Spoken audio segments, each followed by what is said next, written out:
Alunos, dando prosseguimento ao nosso curso de filosofia, a gente vai trabalhar hoje aqui na nossa aula os filósofos conhecidos como pré-socráticos. E é legal a gente pensar nessa divisão, né, dos filósofos que vêm antes de Sócrates e Sócrates começando uma nova era filosófica. Quem são esses pré-socráticos? E por que eles foram agrupados, né, dezenas de filósofos dentro de o mesmo momento da filosofia? Eles são os primeiros sábios, os primeiros filósofos.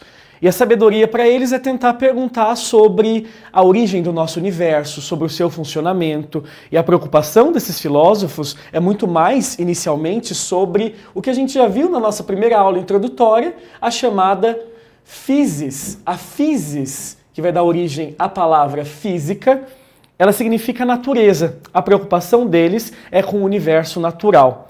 O universo natural, para os gregos, estava ligado às divindades. E nesse momento, a partir do século VI a.C., a gente percebe uma preocupação de um grande filósofo chamado Tales de Mileto, que se envolvia também com outras áreas, né? Esses filósofos pré-socráticos, eles também trabalhavam com a matemática, eles tentavam estudar os fenômenos naturais, a chuva, o raio e tudo que acontece no nosso mundo, mas sempre buscando uma explicação racional.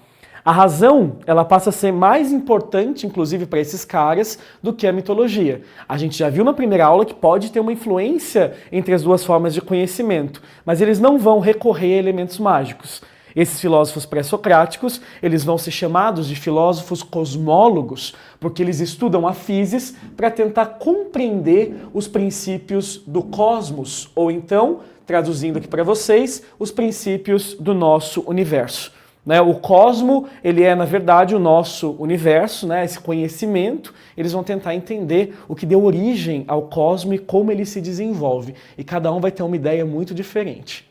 E para a gente analisar alguns deles aqui, já que foram dezenas de filósofos considerados pré-socráticos, a gente precisa analisar aqui os milésios, Tales de Mileto e Anaximandro de Mileto. Esses caras também pensaram na físis, tentando explicar o nosso universo.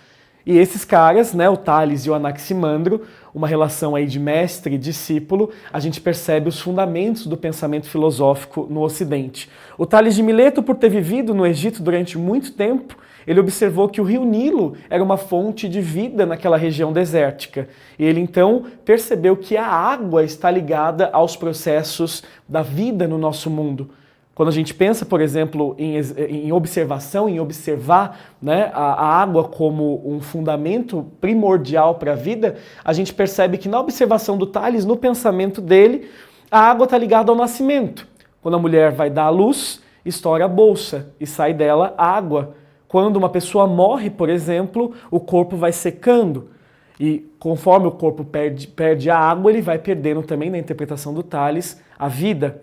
Quando a gente planta algo na terra, se a gente não rega, aquela semente ela não brota, ela não vinga. Mas quando a gente rega, quando a gente joga água, aí sim a gente tem a plantação se desenvolvendo.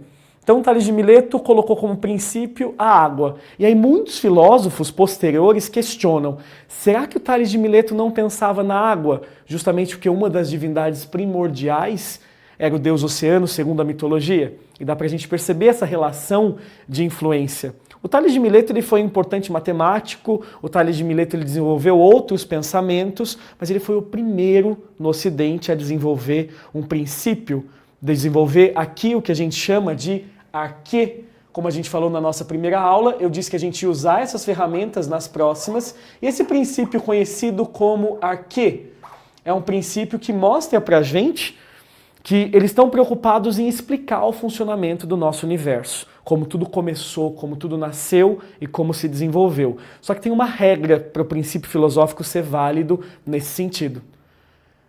O elemento que foi descoberto como princípio por esses filósofos precisa, ao mesmo tempo, permitir a mudança na aparência das coisas. O nosso universo ele tem mudanças aparentes, a gente consegue observar isso.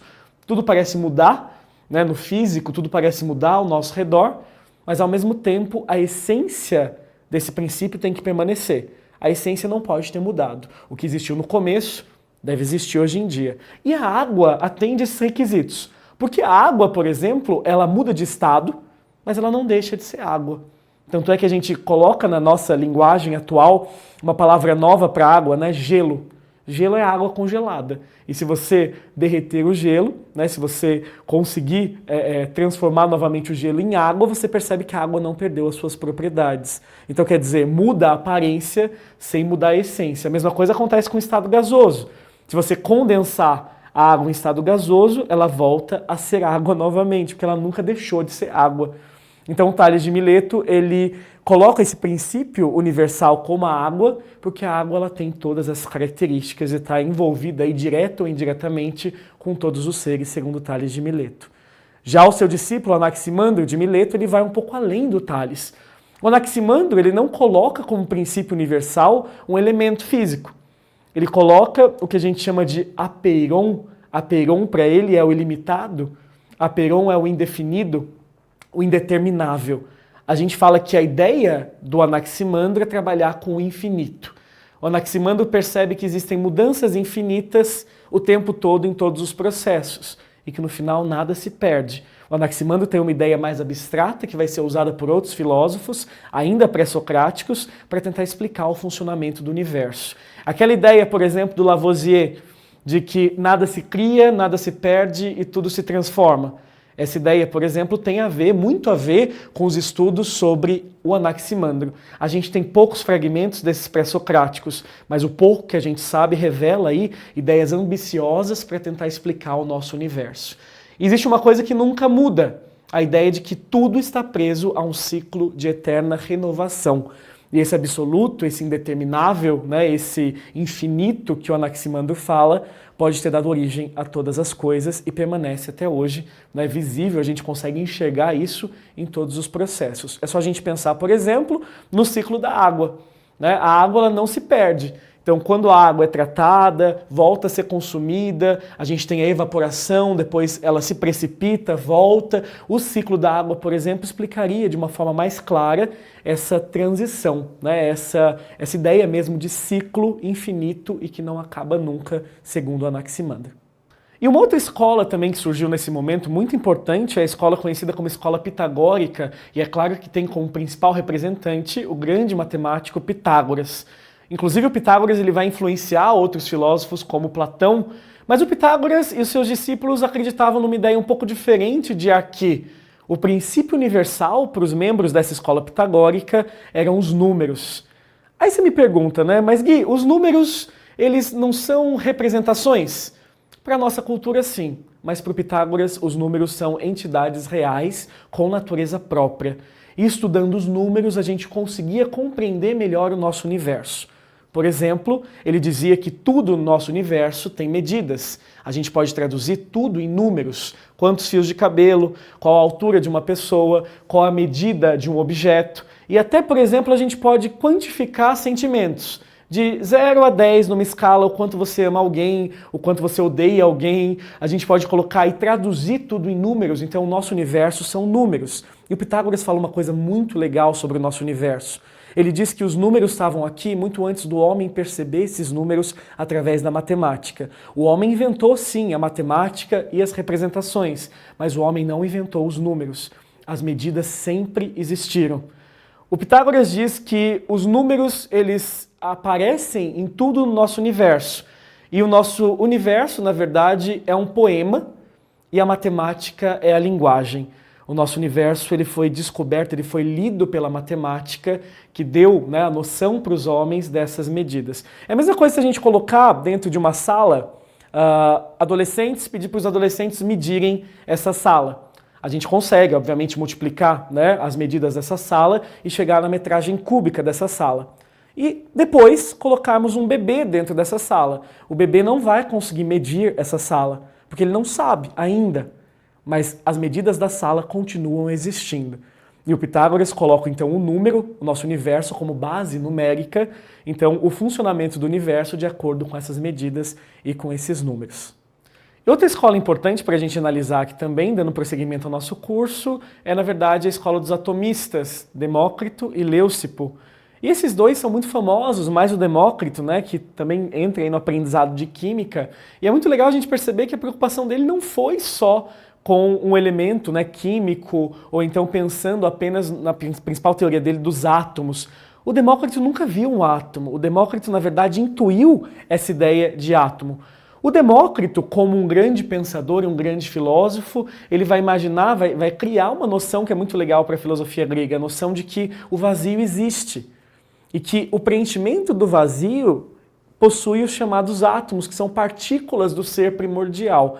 Esse ser primordial perfeito, pleno, esse ser primordial, ele se dividiu e deu origem aos chamados átomos. E esses átomos, eles são diferentes, né, segundo o Demócrito, nas suas ligações, na forma como eles se ligam. E aqui, novamente, a gente tem aquela preocupação com a regra do princípio. Será que esse átomo do Demócrito, conhecido como átomo-ideia, ele se encaixa naquela regra que a gente falou no comecinho da aula? Porque os números do Pitágoras se encaixam. Segundo Pitágoras, os números eles acabam, né, se recombinando e dando origem a outros números. Mas se a gente fatora os números, a gente sempre chega nos números primordiais. Então, muda a aparência, mas sem perder a essência. O átomo, ideia do Demócrito, a mesma coisa. Os átomos podem se combinar de maneiras diferentes, gerando uma mudança na aparência dos elementos. É só a gente pegar, por exemplo, hoje um caso que a gente sabe, né? O caso do grafite, do diamante, para a gente perceber que, dependendo da disposição, muda a aparência, mas não perde a sua essência. No final, a essência de todos os seres, segundo Demócrito, é o átomo. E o átomo, ideia, tem esse nome por ter algumas características um pouco diferentes. É só a gente prestar atenção nesse I do átomo-ideia. O átomo, para o Demócrito, ele é indivisível, invisível e inteligível. O que essas três coisas mostram para a gente? O átomo é tão pequeno que não dá para ver. Se uma coisa é tão pequena a ponto de não dar para observá-la a olho nu, significa que não dá mais para dividi-la. Já seria a menor partícula da matéria.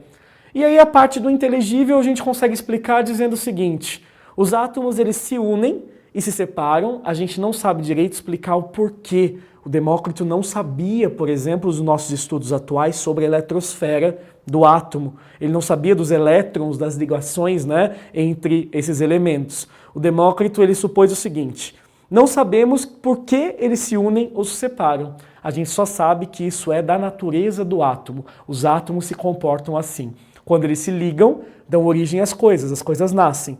Quando eles se separam, as coisas acabam se destruindo, né? Perdem aí a sua composição original. Mas sempre o átomo é o elemento formador de todos os seres que existem no universo para o Demócrito. E para finalizar a nossa aulinha de hoje, eu vou trabalhar com vocês dois filósofos, talvez os mais importantes aqui do nosso curso, dentre todos os pré-socráticos, Heráclito e Parmênides. Heráclito e Parmênides são dois filósofos que vão servir de base para a teoria platônica. Quando Platão tenta explicar o que é o mundo sensível em oposição ao mundo das ideias, ele vai usar a teoria dos dois. Para resumir para vocês, enquanto Heráclito diz que tudo muda o tempo todo, que o nosso universo, na verdade a natureza dele, está ligada à mudança, a mudança talvez seja a arquê do universo, o princípio que rege, isso é através da observação, a gente não consegue negar a importância da mudança. O nosso universo, segundo Heráclito, é como um fluxo contínuo. É como se fosse a chama de uma vela. Essa chama parece que é a mesma, mas a cada segundo que você olha, ela não é a mesma. Ela está mudando constantemente, consumindo o pavio. O Heráclito tem uma frase que eu acho muito legal, quando ele diz que ninguém entra no mesmo rio duas vezes, porque quando você entra de novo, não é mais o mesmo rio. As águas do rio são, na verdade, uma grande metáfora para o nosso universo. Todos os momentos estão envolvidos na mudança. Mas o que gera essa mudança, segundo Heráclito? Segundo Heráclito, é a tensão entre elementos opostos. Só que esses opostos, ao mesmo tempo que estão em guerra, eles são também complementares. Por exemplo, a noção de frio e a noção de quente. Quente e frio parecem opostos. E são realmente. Eles podem estar brigando, se tensionando, mas um só ganha sentido com o outro. Por exemplo, tristeza e felicidade. Como é que você sabe que você é feliz se você não conheceu a tristeza? A gente gostaria muito, de ter apenas uma coluna aí de elementos, O dia, a felicidade, a alegria, a vida. Mas se você não conhecer os opostos, a morte, a tristeza, a noite, você não saberia, por exemplo, como classificá-los, você não saberia como valorizá-los pelo que eles são. O Heráclito diz o seguinte para a gente, que quando os opostos estão se tensionando, as mudanças acontecem. Quando a gente soma os opostos e a gente olha de cima o nosso universo e percebe que tudo está no mesmo pacote, a gente tem a chamada unidade do universo. E a gente percebe que tudo então está em equilíbrio. No final, o movimento do universo é o que rege, né, o nosso cosmos. Já o Parmênides é o filósofo oposto ao Heráclito. O Parmênides diz o seguinte, que nada muda. Então, o Parmênides vai justificar isso dizendo que o ser, com letra maiúscula, é e não pode não ser. O que ele quer dizer com essa frase um pouco confusa para a gente? Se a gente for analisar, ele percebe o seguinte, as coisas nunca não são. Tanto é que a gente não consegue pensar no não ser. Portanto, o não ser não existe. Um exemplo, quando a gente pensa num cachorro que não é filhote, a gente pensa num cachorro que é jovem ou que é adulto. A gente não consegue lidar com o não filhote, com o não ser, porque o não ser não existe, se a gente não consegue acessá-lo pelo pensamento. Então, para o Parmênides, as mudanças, na verdade, são uma ilusão. Nada muda, na verdade, nada muda na essência, porque o princípio universal não pode ter se modificado. Se ele tivesse se modificado, ele seria o não ser. Mas como o não ser não existe, o princípio ele deve ser o mesmo até os dias de hoje. Então a essência do universo não pode ter se modificado. E o mais legal do Parmênides é que ele também tem outras partes da teoria dele que ele vai um pouco além, né? Já tem uma transição aí, porque a gente chama de nomos, que é uma preocupação aí mais com o aspecto humano da filosofia. O Parmênides, como um dos últimos pré-socráticos aqui do nosso curso, ele vai pensar sobre dois caminhos que uma pessoa pode seguir. A via da opinião, o caminho da opinião e o caminho da verdade. Ele diz o seguinte, o caminho da opinião é também conhecido como o caminho do erro, a via do erro. Por quê, alunos? Porque quando a gente emite uma opinião ou ouve uma opinião, a opinião pode estar certa, mas também pode estar errada. E se a via da opinião pode conduzir ao erro, essa via não é uma via segura para a gente seguir na nossa vida. Agora, a via da verdade, ela só é perceptível quando você pesquisa, vai atrás, quando você tenta investigar aquilo tudo para tentar chegar ao mais próximo aí da verdade. E aí você não erra, você não comete erros. Heráclito e Parmênides parecem ideias muito opostas. Só que essas duas ideias, elas vão se unir para dar origem à teoria do Platão.